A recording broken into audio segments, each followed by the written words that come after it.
અમુક કવિતાઓ આપણને વાસ્તવિકતાનો ચિતાર બતાવે છે, આપણને દર્પણ બતાવે છે કે જ્યારે એ સમસ્યા ફરતી ફરતી તમારા ઘર સુધી આવશે ત્યારે શું ખરેખર કોઈ બચ્યું હશે કે જે તમારા માટે અવાજ ઉઠાવશે?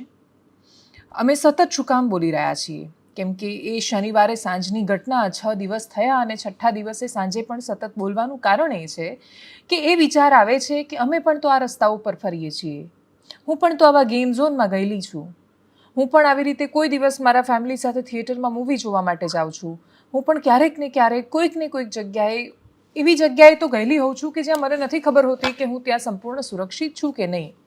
ન કરે નારાયણને કોઈ અકસ્માતમાં જે પુણેમાં જેમ પેલો પોર્શ કારવાળો કે અમદાવાદમાં તથ્ય પટેલ જે રીતે કોઈને ઠોકીને ગયો, અથવા મોરબીનો પુલ જે રીતે તૂટ્યો, અથવા વડોદરાને હરણીની જે દુર્ઘટના થઈ, અથવા તક્ષશિલા જે રીતે થયું, અથવા રાજકોટ જે રીતે થયું, એવા કોઈક અગ્નિકાંડમાં અમે હુમાઈ જઈએ અને જ્યારે અમારા મૃતદેહો બહાર નીકળતા હોય ત્યારે એ આત્મા શરીરમાંથી નીકળીને ક્યાંય પહોંચે એના પહેલાં વચ્ચેના સમયમાં એ ન્યાયની અપેક્ષા રાખવાની છે. એ કાન એના માટે તડપતા હશે અવાજોને સાંભળવા માટે, જેમ એને એવું લાગે કે કોઈ એના માટે બોલી રહ્યું છે. અને કદાચ એવું કશું થાય તો કોઈક તો હોવું જોઈએ કે જે અમારા માટે બોલે, કોઈક તો હોવું જોઈએ કે જે એ બાળકો માટે બોલે, જે બાળકોનું આ દુનિયામાં ઘણું બધું જોવાનું બાકી હતું.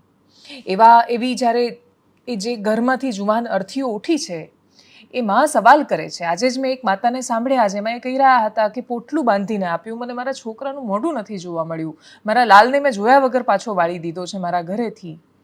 એ માં તડપતી રહેવાની છે અને એ દરેક વખતે એ તડપતી વખતે એનું આંસુ જે બહાર આવશે એ આંસુ ભલભલી સરકારોને દજાડવું જોઈએ, પણ કમનસીબે સલ્તનતોની ખુરશીને કોઈ જાગ નથી દજાડતી, ના સલ્તનતોના હૃદયને પીડા પહોંચાડે છે ને પીડા પહોંચાડે અને તો એ બધા એવું કે શું કરીએ, મજબૂર છીએ. તો એ શું કરીએ એનો જવાબ તમે આપો. સાંસદ રામભાઈ મોકરિયાએ બહુ જ સાચી વાત કહી. એમણે કહ્યું કે મારે પણ 70,000 રૂપિયા આપવા પડ્યા હતા. રાજકોટની આખી આ દુર્ઘટનાને હવે સાંસદ રામ મોકરિયાની વાતથી સમજવાની કોશિશ કરીએ. એક તો સૌથી પહેલાં રામભાઈ મોકરિયા એટલીસ્ટ એ જવાબ આપતા હતા સામે આવીને. બાકીના બધા નેતાઓએ જ્યારે મૌન રહેવાનું પસંદ કર્યું ત્યારે 2-4 નેતા તો હતા કે જે સામે આવીને પત્રકાર પરિષદ કરતા હતા. રસ્તા પર જઈશું ને લોકો ઘેરી વળશે એ ખબર હતી અને તોય નેતાઓ નીકળ્યા. 2-4 નેતા માંડ નીકળ્યા, બાકી તો બધા ભરાઈને બેઠા છે પોતાના ઘરમાં, પોતાની કેબિનોમાં, હરફ સુદ્ધા નથી ઉચ્ચારતા. એમની જવાબદારી સૌથી પહેલા બને છે ને તોય નથી બોલતા. રાજકોટના મેયર ભાગી જાય છે, રાજકોટમાંથી મંત્રી ભાગી જાય છે, સંત્રી ભાગે છે, તંત્રી ભાગે છે, બધા ભાગે છે. એની વચ્ચે જ્યારે રામ મોકરિયા બોલ્યા, પત્રકારો સાથે ઘર્ષણ થયું. એ ઘર્ષણ બીજા દિવસ સુધી પહોંચ્યું. એમણે એક અખબારને કહ્યું અને એમાં એવું રિપોર્ટિંગ આવ્યું કે 70,000 રૂપિયા એમણે પોતે લાંચ આપી હતી. એ પોતાનું ફ્રસ્ટ્રેશન કાઢતા હતા રામ મોકરિયા. સત્તા ન હોય ને તમે ફ્રસ્ટ્રેશન કાઢો તો બરાબર છે. સત્તામાં આવ્યા પછી અકળામણ કાઢવાનો કોઈ મતલબ નથી રહેતો. તમે સત્તામાં એટલે છો કે કશુંક બદલો. અને મેં એવા અનેક ધારાસભ્યો અને સાંસદોને જોયા કે જે ફ્રસ્ટ્રેશન કાઢી રહ્યા છે પોતાનું. એ લોકો સત્તામાં છે ને એવું નહીં કે વિપક્ષના લોકો તો અકળામણ કાઢે જ છે. સત્તામાં રહેલા ધારાસભ્યો પણ અકળામણ કાઢે છે. એ કહે છે કે કોઈ સાંભળતું જ નથી, એમના જ કામ નથી થતા. એમના એટલે કે એમણે પોતે કંઈ પોતાની પ્રોપર્ટીઓ નથી કરાવવાની, એ જનતાના કામ લઈને જાય છે, એ જનતાના પ્રતિનિધિ તરીકે નથી થતા. તો શું તમારી એ નૈતિક ફરજ નથી કે તમારા પોતાના રાજકીય ભવિષ્યની ચિંતા કર્યા વગર બોલો? એટલા માટે નહીં, આપણે ત્યાં ભાજપને, કોંગ્રેસને બધાના શાસન માટે નહીં, આ રાજ્યના વહીવટ માટે બોલો. આપણી અંદર એ અસ્મિતા કે જનૂન કેમ મરી પરવાર્યું છે? સાંસદ રામ મોકરિયાએ કહ્યું છે 70,000 રૂપિયાની લાંચ. એના વિશે આગળ વાત કરું તો એમણે ટીપી પાસ કરાવવાની હતી. ભારતીય જનતા પાર્ટીના કાર્યાલયની બાજુમાં જ એમણે કંઈક પોતાના બિલ્ડિંગનું કન્સ્ટ્રક્શન કરાવવાનું હતું. પ્લાન પાસ નહોતા કરી રહ્યા, 70,000 રૂપિયાની લાંચ આપી. થોડા સમય પછી જે પોતે સાંસદ બની ગયા.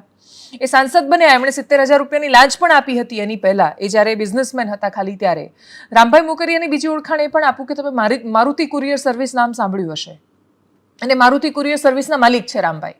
અને રામભાઈ ભારતીય જનતા પાર્ટીમાંથી પસંદ કરીને મોકલેલા, જે બૌદ્ધિકોનું ગૃહ છે એવા ગૃહમાં મોકલેલા સાંસદ છે, રાજ્યસભાના સાંસદ છે. લોકસભાના સાંસદ તો પ્રજાના પ્રતિનિધિ છે, અને આપણે એવું કહી દઈએ કે જેવી પ્રજા એવો રાજા.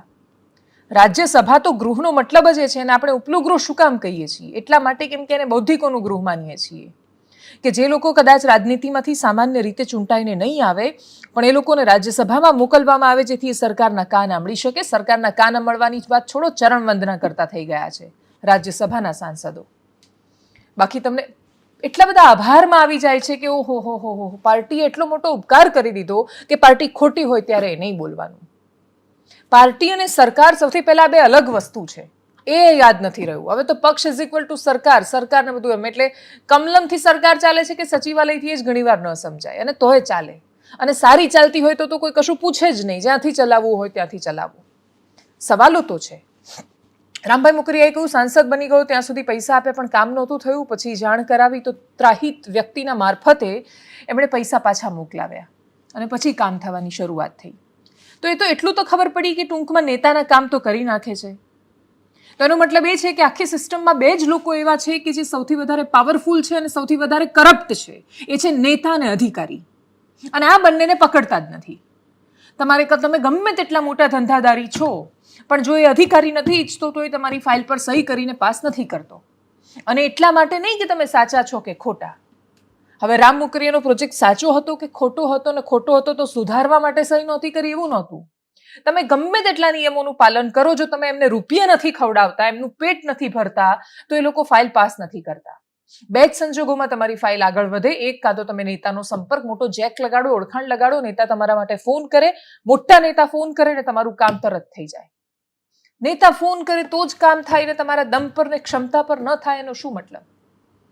નેતાના ફોન કરવાથી જ કામ થાય, અને કાં તો અધિકારીને રૂપિયા ખવડાવવાથી થાય.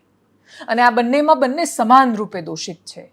નેતાને લાગે છે ખાલી અધિકારી ચોર છે, અધિકારીને લાગે છે ખાલી નેતા ચોર છે. તમે બંને ચોર છો, એટલા માટે આ થઈ રહ્યું છે.